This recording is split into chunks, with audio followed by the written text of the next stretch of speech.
Today we're going to be going through gluten-free for PCOS and why is it that it is recommended for people with PCOS. So again, for all of you who are following, PCOS community, you probably know that for PCOS, gluten is actually very often recommended to be taken out of the diet. And if you follow any gurus on Instagram and any people on YouTube and in that space, gluten-free and dairy-free are usually very often the things that are being recommended for PCOS. And why is that? We're going to go through actually a few things today, and it's going to be a little bit different episode because I'm going to be walking you through a few different scientific articles and other articles as well. And before we start, let me just preface that this is not a medical advice. So if you need any medical advice, please make sure that you go to your health provider. I'm just a girl reading articles on the internet, as I always say. So again, let's start from what is gluten. And gluten is actually a protein, which not many people actually know what gluten really is. So gluten is actually a protein that can be found in grains. Majority of them is in wheat, rye, spelt, and barley. Of course, wheat is usually the biggest part in majority of Western cultures, is the biggest part of the things that we eat gluten in. So wheat, I'm going to go through what specific products it can be, but majority of it is going to be wheat. Very interesting thing as well is that I have read somewhere, maybe we'll find this article later together, that actually nowadays in wheat we have something around 6-7 times more or even more than that gluten in wheat than what we used to have, because of course our farming have changed, our farming has improved. So we have much more gluten in wheat than what we used to have. And if you have ever talked to your grandma or someone who used to do, pastries back in the day, when they used to knead the dough, make the dough, for some of the pastries, they had to work this pastry for a long, long time before actually it could raise, right? Because gluten is actually the thing that is holding everything together when our cakes and our pastries and our breads are rising. So back in the day, there was not a lot of gluten, so you had to really make sure that you activated it. Nowadays, you just put any flour and everything is poof. And this is because we have much more gluten in our wheat. So those are the most common sources of gluten. Now, who shouldn't eat gluten actually, according to science, like on a very top level? Now, first of all, the people who cannot eat gluten are people who suffer from celiac disease, because for them it can actually be deadly. It can actually cause micro tears in their intestine, which can in turn lead to even death. Now, another people who shouldn't be eating gluten are people with gluten sensitivity. Now, there are, of course, blood tests and antibody tests that can determine whether you are sensitive to gluten or to wheat.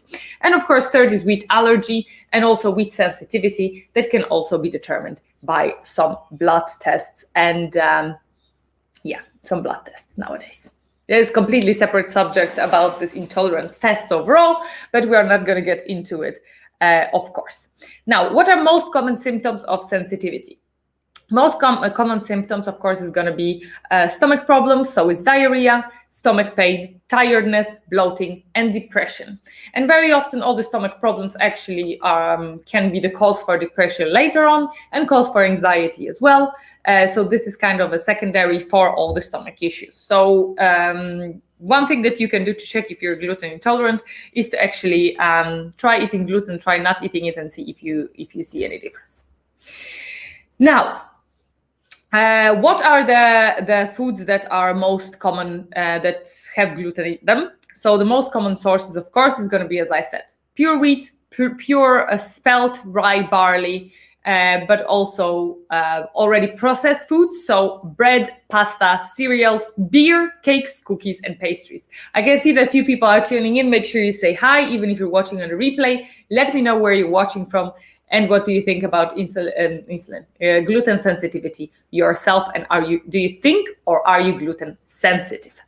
So again, these are most common sources of gluten. However, there are also different sources of gluten that are not as widely discussed. And gluten can be found very often as a thickener to many foods. And it is also very prevalent, for example, in Chinese cuisine, because in Chinese cuisine, very often we have gluten being added separately as a thickener. We have someone watching from Manchester, fantastic. Make sure you come and say hi and tell me where you're watching from. Fantastic. Okay, as you can see, sometimes I can only see Facebook users, so you will have to enable StreamYard to show your username. Right, so those are the most common sources of gluten. Now, if it goes to PCOS, let me just take a sip.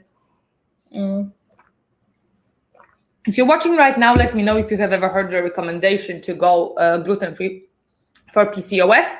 And as soon as I find that out, we're going to start going through some scientific articles, and I'm gonna share some things with you. If you have any questions, of course, during the time, you know the drill, just let me know, and we're going to go through that. I'm going to start sharing my screen now, and we're going to go through a few articles. First article that I'm going to share with you is going to be actually a not super scientific article, and we're going to start with this. Let me just share this with you. Let's check if everything looks all right. Yes.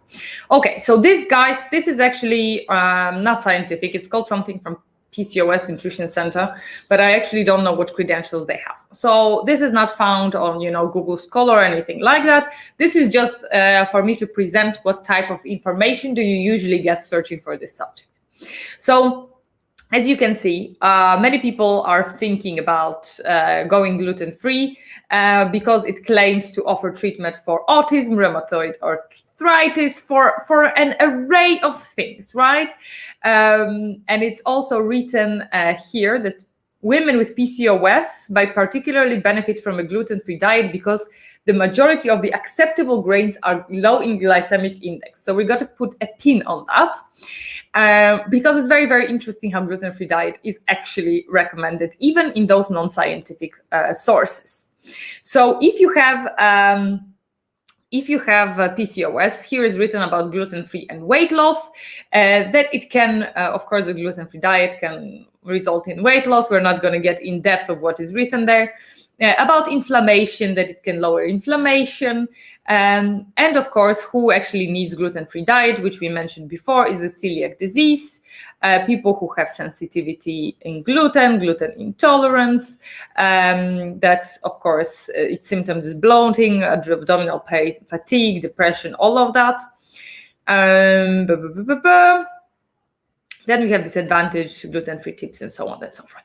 What I want to also emphasize here, because I actually found that going a little bit deeper into the subject, that it is super interesting thing, because this is quite a good article. And why is that?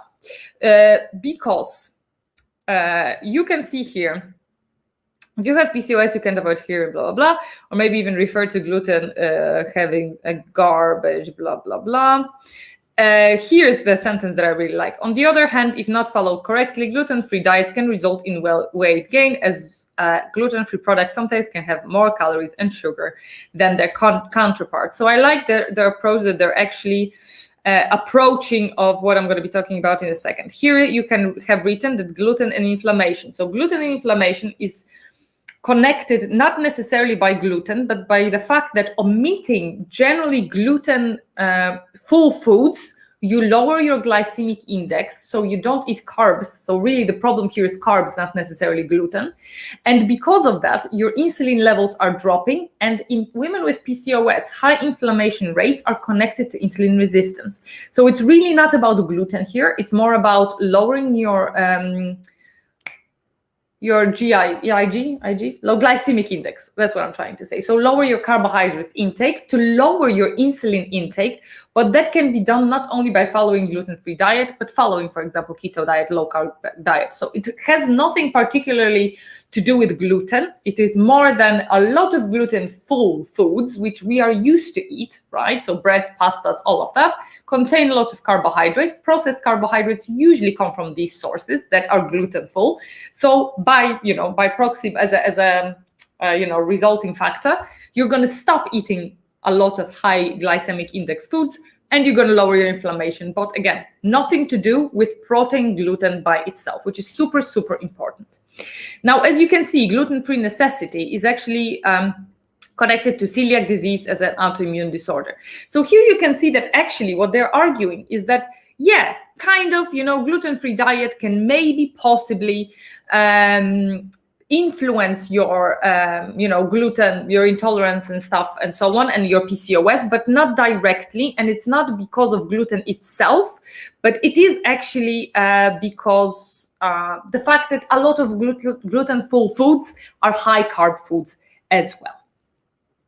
Oh, we have a comment, never heard about gluten-free for PCOS, first time. Great. I'm actually happy that you tuned in here because there is a plenty of misinformation going around for that. Now, we're going to share another article, and that is, again, not scientific article, but that article is actually, talking about that there is no scientific evidence that PCOS is affected by gluten consumption, because there have been few studies that have not found a correlation directly between PCOS and gluten. But I want to again put a pin on that because we're going to go a little bit deeper in a minute. So you can see that women with PCOS have higher markers of inflammation than women without. And of course, it is said that a lot of consumption of wheat can actually contribute to chronic inflammation of autoimmune diseases. So again, you can see that this is argued here, that even though the science doesn't put PCOS and gluten sensitivity together, however, gluten is very often connected with a lot of autoimmune diseases and a lot of inflammation. So there is a little bit on the other side. So reducing gluten can potentially, the word being potentially being very, very important, can lower inflammation in women with PCOS. And I'm guessing it's going to do it by the fact, again, that I said that it's going to lower your glycemic index. And because of that, it is going to lower your inflammation. This is where we're at now. Again, we're going down the rabbit hole, guys. So, you're going to see some different arguments, and then I'm going to tell you my conclusion at the end. There's also a very interesting part in here that says that there isn't a test to determine if you have gluten intolerance or not. The only way to know is eliminate gluten. And this is something that I briefly touched upon in the previous point, where I said to you that there are intolerance tests that you can make, but they're still, kind of debated in the scientific world whether they work or not, because what is being measured there is the amount of antibodies for the certain foods that you might have. And apparently, it is very common as well to have antibodies for foods that you just consume a lot of. So there's still this debate whether you should trust these intolerance tests or not. You can always make one of those tests. I don't know what price is for them now. Back in the day, they were actually quite expensive. I had one of them done. And it can give you indication to kind of what to look for and what to eliminate, what to try to eliminate, to see whether being gluten-free is good for you or not, or maybe it's just wheat that you're allergic to, not gluten, or rather intolerant to, and not necessarily gluten overall. Now, again, if you're watching, make sure you say hi. I see a few of you are watching, so make sure you say hi. Let me know where you're watching from. And now let's go to another article. Sorry, my mouth is dry. I have to have a little sip while we're sharing the screen. So here we have just an abstract, because unfortunately the access for the full article is paid 26 euros, so I'm not going to be doing that. So here you have like a very general conclusion, that no single dietary intervention has proven to be superior to others in the management of PCOS. Instead of overall healthful, balanced diet is recommended. So here you have another argument which could possibly support the thesis that eliminating gluten by eliminated processed foods, because they're connected, might be the best thing, because the whole foods diet is, of course, the best for PCOS. Well, the best. Let's keep a pin on that. Right, next one. We have quite a few to go through, guys. So we have 3 more. So now it's getting a little bit more interesting, because this article is actually about non-celiac gluten sensitivity and its effect on fertility. So it might not be connected directly to PCOS. However, Here, you can say that gluten sensitivity may affect any organs. And this is very interesting, the correlation between, this patient that they have been testing and how she went on gluten-free diet. So if we read it together, the patient became pregnant naturally shortly after starting a gluten-free diet.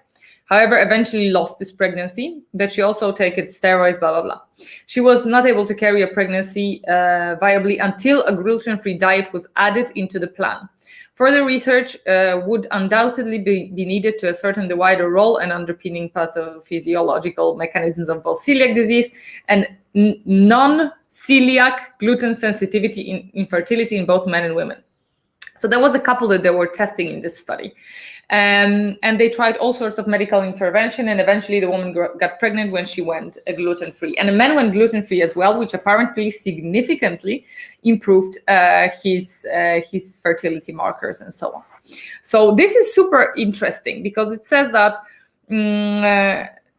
the patients should be informed that non-celiac gluten sensitivity might improve their people's fertility. Again, of course, this is not a huge study. This is not a randomized study. This is just one study that actually looked at the specific couple and noticed big change in their fertility. Of course, the woman was finally able to carry the pregnancy longer when she went gluten-free. So this is one of the scientific articles that we have found on the subject.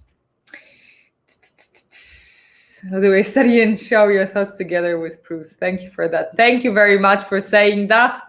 I hope I'm not too much of a scatterbrain, because I promise I'm going to wrap it up all together nicely once we go through all of those articles.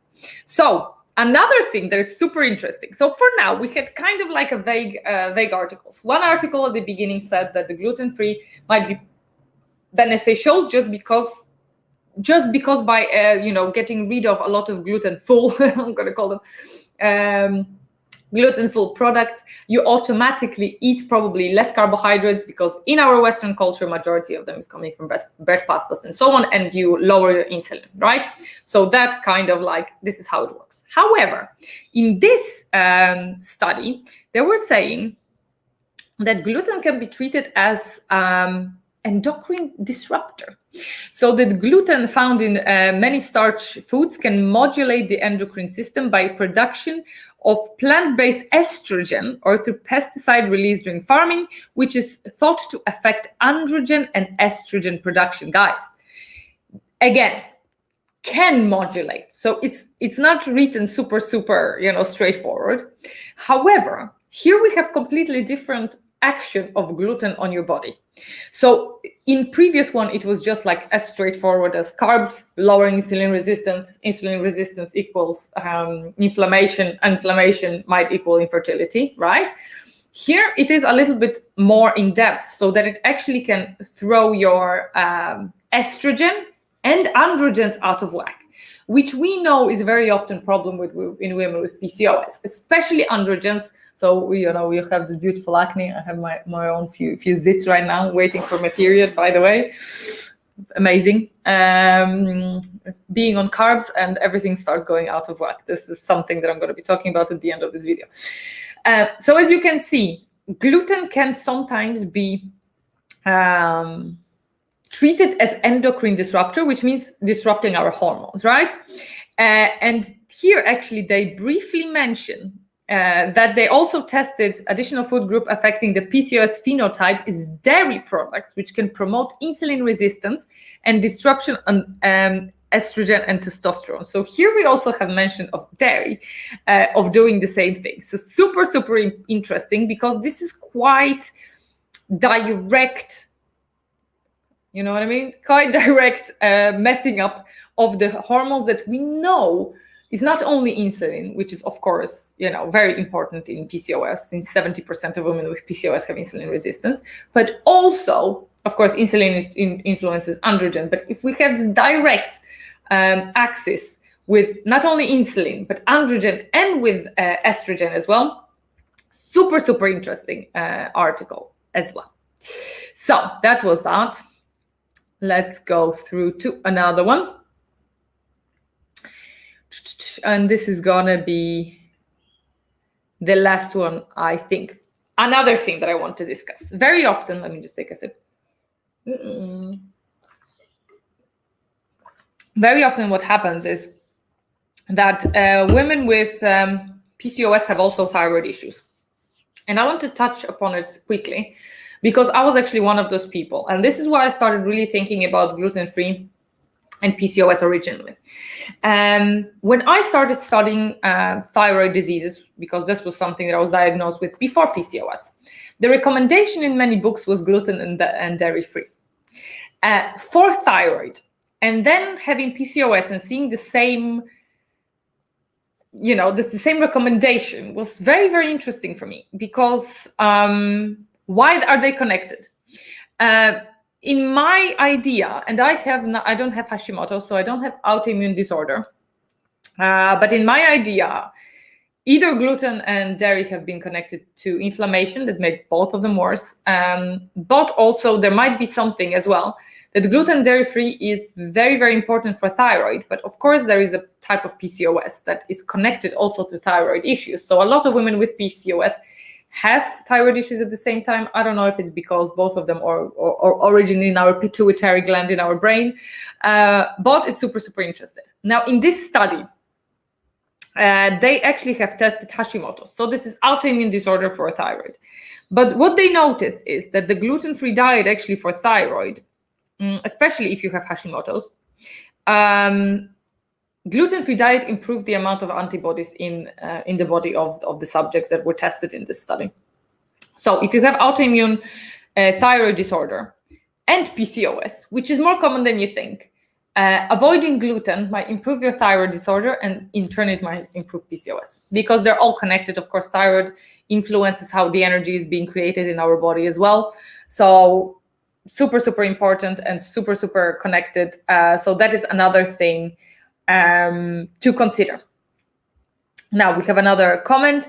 I've been on a low carb diet for 1 month now, taking inositol and feeling better. But it's good to know about gluten-free because I also have IBS, and this is what I want to touch on. I actually had an article about it, but I didn't include this in this video.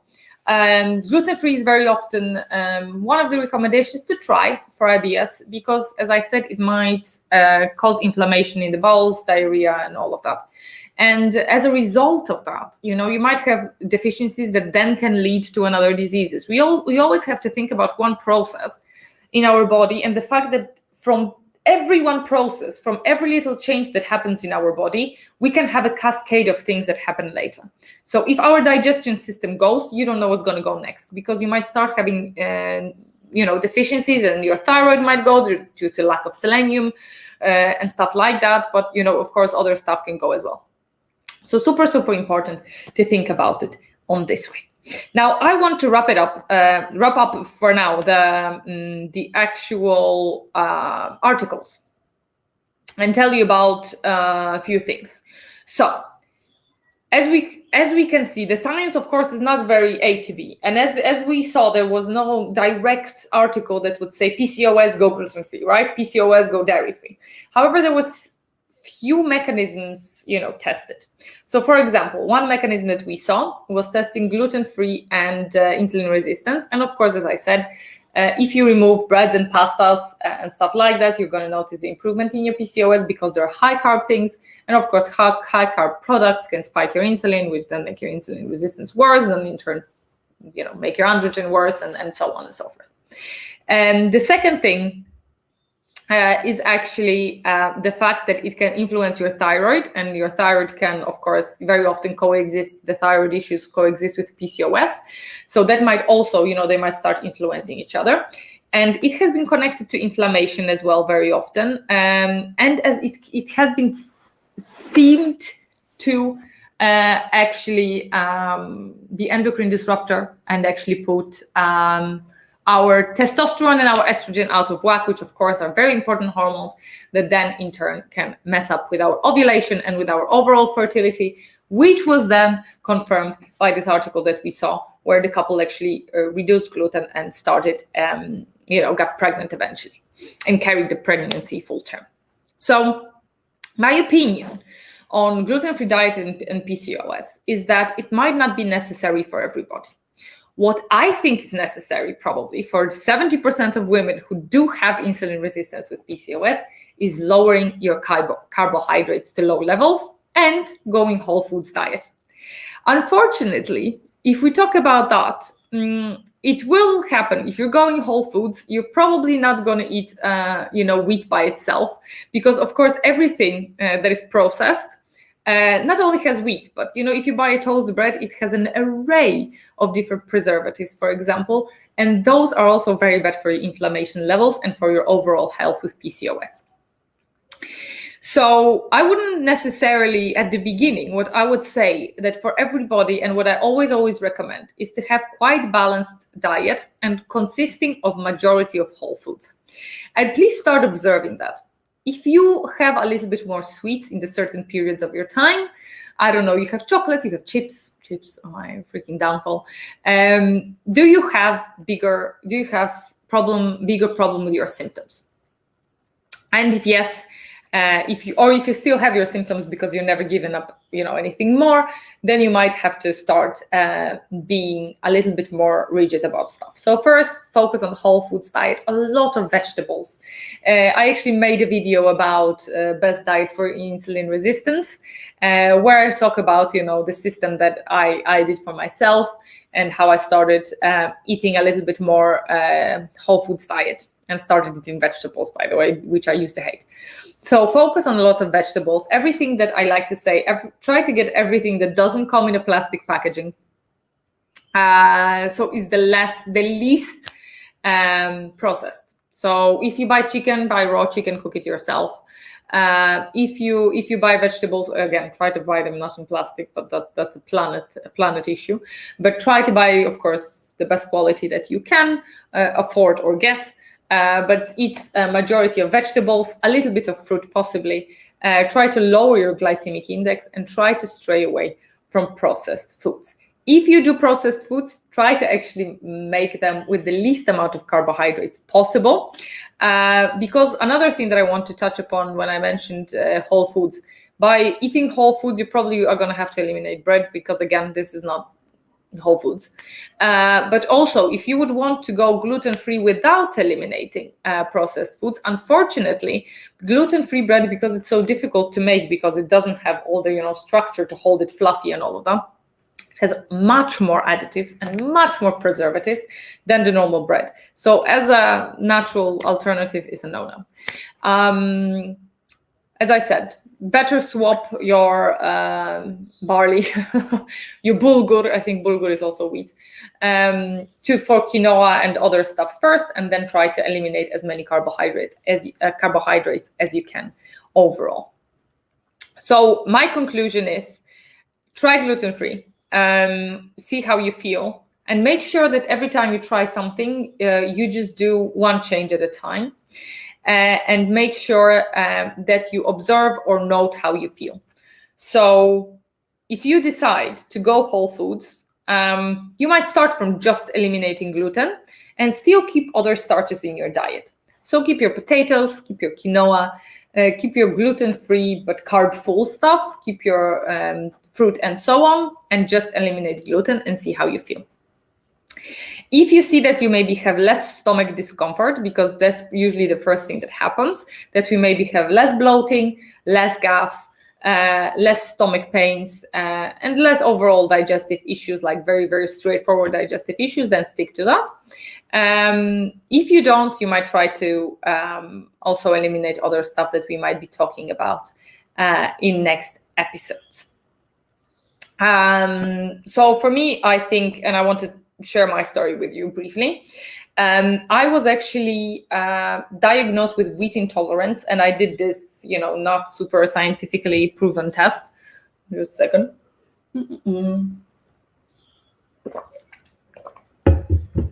So I have been diagnosed with wheat intolerance, and when I went wheat-free in Poland, where I'm from, we also can get very easily rye bread, for example.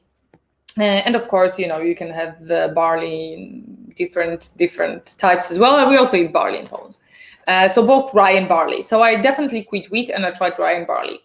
This was quickly after I've been diagnosed with the thyroid condition. As I mentioned before, I started gluten-free because of my thyroid condition and because I read it's good for that, not for PCOS at the time. And I started noticing that even though some of the stuff had improved, I still had a brain fog, because brain fog very often is also connected to gluten. And I had very, very bad brain fog. Now, was it because I had insulin resistance already and I didn't know about that? Whether it is because it was at the beginning of me being medicated for thyroid, so my hormones were still out of whack, or was it because of gluten? I cannot say 100%. However, I started connecting that to gluten. And when I quit gluten with time, symptoms disappeared. Now, because I wasn't sure and I was gluten-free for around 2016 to 2004 years, I was pretty much completely gluten-free. And I mean, maybe I had a tiny little piece of someone's bread, and I was always like terrified of gluten. I was gluten-free for around 4 years, and then I decided to do a little test, which was around 2 months ago. And I started eating gluten again, because when you have this intolerance tested, they tell you that after around 3 days, you are able to try and incorporate those things again. So just, as a scientific test, being my own guinea pig, I started eating gluten again. And I started noticing having digestive issues. I thought, well, I did gain weight anyway, but I thought I gained much more weight than I did, because my stomach I always looked like I was 5 months pregnant. So I was really, really bloated. I started to have problems with my stomach, like not horrible, but it was very noticeable. That I was a little bit more bloated, and I had odd stomachache here and there. What I also started noticing is that I started getting headaches, which at the beginning didn't dawn on me that was from gluten. But when I quit gluten again, they disappeared. So I started getting headaches, and which is very interesting. You can Google it as well. I start having sinus issues. Now I still investigate, and try to put one, two together. But I have heard a lot of times that sinus problems are very often connected to our gut. So whether it is through the stress or whether it is from eating something that you're intolerant to, very often you might have sinus issues when your gut is not good. So I started having that again. Again, is it possible that it was just because everything started pollinated and I'm allergic? Yes, of course, it might be 1,000 things, but I kind of connect those two things. And I started to have a brain fog. Now, is it because I normally don't eat as high carbohydrates foods, and I started to have headaches because of my insulin levels and because I'm, not very insulin sensitive? Possibly, it is very, very possible. But it also might be, as I said, because of gluten. And I actually blame gluten. So I think that for me, being gluten and wheat-free is the way to go. And I notice that I feel the best if I follow that. Now for me, being generally low carb is the best, because I notice that if I am actually keto, my skin is the best, my periods are the most regular, and I lose weight, and I cannot do it on carbs, even whole food carbs, even though there, of course, when I eat carbs, I have occasional weekend crisps, because, of course, I can. When I'm on keto, I can't. So it's kind of like you always have to think about this, how some things are intertwined. That yes, because you quit gluten, you quit a lot of carbs, and because of that, you lowered your insulin, right? As I mentioned before. And also, like when I quit keto, when I do keto, it's also that I don't do processed sugar or processed chips, because in my mind, when I am eating carbs, nothing horrible is going to happen. It's just twice a week, that I'm eating sugar. It's fine, or it's just a little bit in the evening. So it's also the mental aspect that you have to think about. But when I'm keto, I know that I don't want to kick myself out of ketosis, because I don't want to go through keto flu again. So I won't eat these processed foods. And because of that, my diet is also much cleaner. So it's not... So it's also not that simple. Now we have a couple of questions. Solviga asks, do you use dairy for keto? I do. I try to limit it as much as I can. And I can limit quite a lot of it. However, the only thing that I cannot limit, I'm struggling limiting, is actually butter. So I do dairy with keto. I didn't notice actually in my case again, particularly, I think that lowering carbohydrates in my case is more important than getting rid of dairy. But that can be, of course, very, very personal. And again, if you want me to make dairy and PCOS video, let me know and I can do that. I will try to and check for any improvement. Yeah, it is definitely worth a try, guys, because you never know. And I want to say that I don't like cookie cutter solutions. There are certain things that you might say to someone kind of like just in case, because you know that when they're going to do that, they're not going to do all the other stuff on the side, right? I'm always I like being inquisitive, and I like to think that you who are watching me are quite inquisitive people as well. I don't like limiting unnecessary things, but very often this is more complicated solution to a problem. It would be easier to just say, yes, go keto, or it would be easier to say, yes, go gluten-free, yes, go dairy-free, because there is a big possibility that people who would just follow these rigid diets will have bigger success. However, for me, if it's possible for you to be the least restrictive as you can, getting the most results you can, this is something that I am all about. Guys, let me know if you have any questions that I can answer to you right now, and I will, but I will slowly start wrapping it up, trying to keep my lives to under 45 minutes now. Let's see how that's gonna go. What I want to mention as well is every time, as I said, when you restrict something, do the test both ways. So try to eat normally and eat that product that you want to restrict first, and kind of note how you feel. Then what you might want to do is restrict it, and don't restrict it for a week. I don't think that restricting something for a week is going to really give you a good picture, because if you have inflammation caused by this thing, inflammation sometimes takes weeks to months to actually clear up. So if you're going to decide to, for example, try gluten-free, try it at least for 3 months and don't cheat in the meantime. So try it at least for 3 months and see how you feel. See if you're seeing any improvement, or if you do keto again. Try for 3 months at least and see if you see any improvement. And then what you can do, especially with gluten-free, eat bread or eat pasta and see how you feel then, and see the difference. Or if you're, for example, keto, try not keto for a while and see the difference. Again, sometimes the difference might be seen a little bit long-term, like in my case, I keep on wanting to go back to keto, but I keep on falling back to crisps. And I think I'm going to have to, because again, when I was on keto, my periods were clockwork, and now they're trying to get quite difficult. So I can feel that my body is struggling, and they're getting a little bit out of whack, which I really, of course, don't like. So I might get to it again. But again, you have to try and make this connection, and you have to try to observe for yourself. Right. Let's wrap it up, guys. If you are watching on YouTube, make sure you like, subscribe, click the notification bell. Make sure you let me know where you have been watching from, if you're watching it on the replay. Leave me any comments. I love answering your comments. Just one quick question we have. Completely unrelated question. What blood level tests would you recommend for PCOS in general? I've only had my testosterone, thyroid hormones, and A1C checked. Are those enough though? Oh my God. Okay, I know it's an unrelated question, but we're going to quickly answer that. There is a lot that I would recommend, and I actually went through them in one of the lives.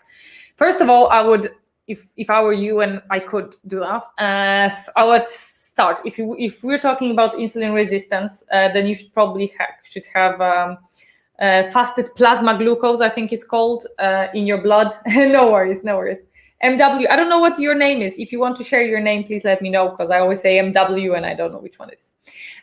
First of all, fasted glucose plasma levels, or whatever it's called, fasted insulin levels, insulin tolerance test. So that is when you have your blood taken, and they do insulin test, and then they give you like the super sugary drink to drink, and then they check your insulin levels again. So this and A1C together, that would be probably the best thing.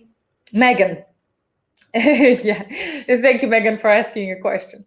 Then if it goes to androgen imbalances, again, I'm not a doctor, just to preface that, but maybe bring it up to your doctor. Testosterone levels, DHEA would be good to test. Cortisol levels. If you have a possibility to test, like, how the cortisol is daily. I freaking on top of my head, I forgot how the test is named. But the cortisol curve, yeah, that would be good. There is also a possibility to check different androgens, which maybe you can ask your doctor. I think it's possible to also check DHT, which sometimes you can have high levels of normal testosterone, and sometimes it can just too much of it can convert to DHT. So I would just bring up doing full panel of androgens to your doctor. Thyroid hormones, yes, but not just TSH. TSH, T3, T4, and antibodies if you can. Which sometimes you have to really ask your doctor to do that. Let me think for PCOS. And of course, ultrasound. Ultrasound should be super, super important. And try to get internal ultrasound. Doctors would usually do internal ultrasound for that. Just have a sip. Now we have a few more questions. So let me just answer those quickly before we finish. Guys, from next week, what I'm doing, those live Q&A part of this video will only be available on Facebook. I'm gonna chop up the video for YouTube a little bit shorter, just for specificity of YouTube, but for the replay, Q&A part is gonna be just visible on Facebook. It's always gonna be in my description. Let's see. Brigitta says, yes. Well, I was on, I never know how to read that diet. I had great results regarding my PCOS. The only bedside side effect of the diet was diffuse hair loss. Just give me a second.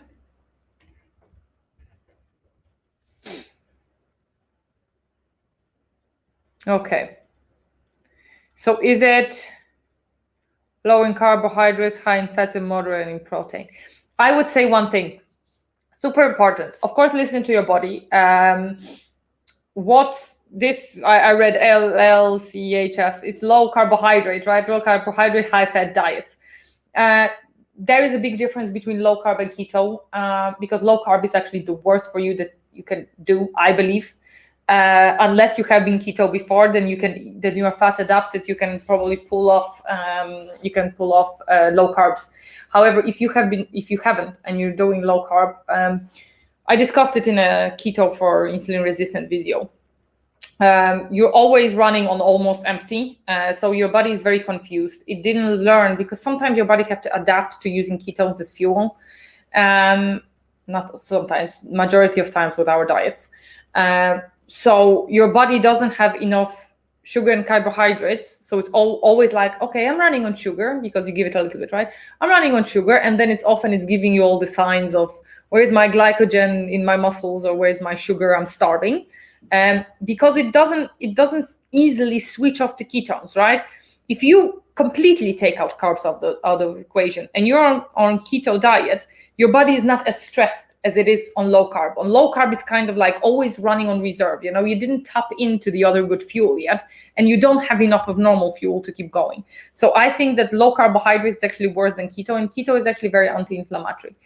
Also, what is worth checking is keto sometimes depletes some of the nutrients, especially at the beginning stage, when people are like, I dropped 12 pounds in first week. Possible, but it's usually weight loss connected to water loss. So, sometimes replenishing some of the nutrients like B vitamins, like potassium, magnesium, and also if you might have a problem with the hair loss, it might be also that you have thyroid issue. So making sure that you have enough selenium and iodine that might be something to look into as well. Because keto is being notoriously said that it can downregulate thyroid. Guys, I am hypothyroid. I have hypothyroidism, never had problem on keto.